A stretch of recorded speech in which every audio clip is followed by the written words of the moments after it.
The storage limit on your phone wasn't decided by engineers, it was decided by accountants.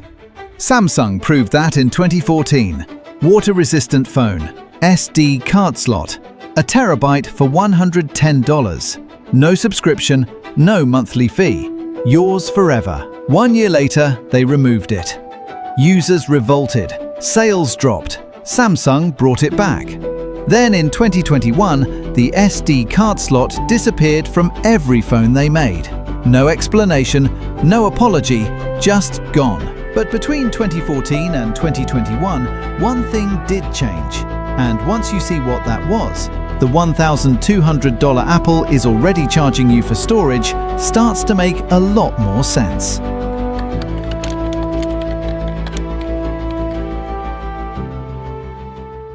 In the last few years, almost everyone buying a new phone has struggled way too hard with the same decision: 256 gigabytes or 512. The price jumps by $200 or more, and you stand there doing the math. How many photos? How many videos? How long before your storage fills up? And I hate to say it, either way, you're probably going to regret the choice you make. That moment of uncertainty has a name. The industry calls it storage anxiety. And it's not an accident or some kind of disease, because there is a version of this story where that decision was never supposed to be necessary. A version where you bought whatever phone you wanted for whatever storage it came with and simply added more when you needed it. A small card, roughly the size of your fingernail, that you slid into the side of your phone and suddenly had a terabyte of space for under $100. Simple as that. That option existed. It worked. Hundreds of millions of people used it. And then, quietly, it disappeared. Have you ever actually used an SD card slot in your phone? The official explanation was about engineering, thinner phones, better waterproofing, less internal complexity. All of it technically defensible.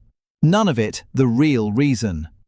So, if it's not about engineering, what is the real reason? In 2014, Samsung released the Galaxy S5. It was an IP67 water-resistant.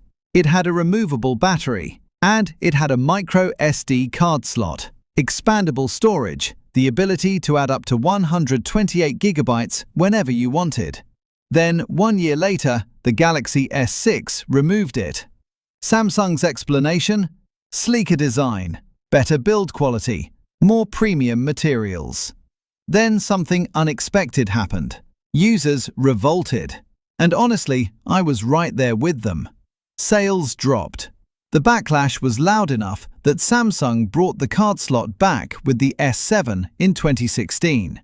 And then in 2021, it disappeared again, quietly, while almost nobody was paying attention. Permanently. The Galaxy S21 launched without it. No explanation this time. No apology. Just gone.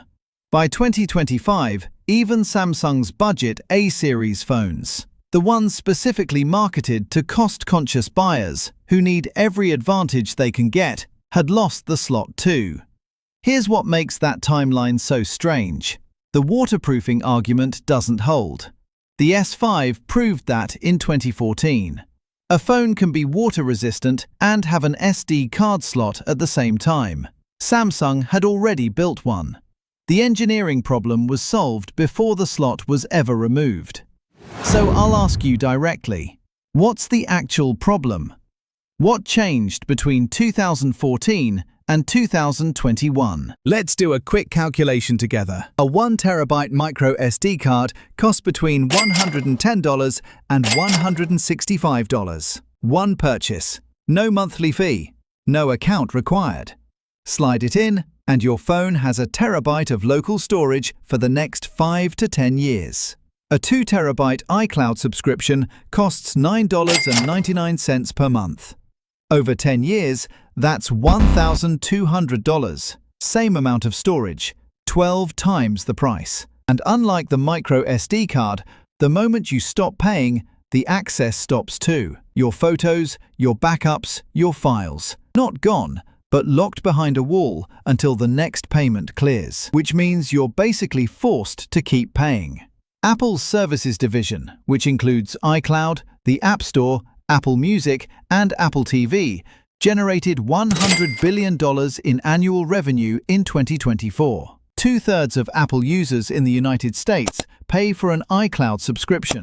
That number is way ahead of other Apple services like Apple Music at 42% and Apple TV Plus at 32%, making iCloud the most popular Apple subscription in the US by a wide margin.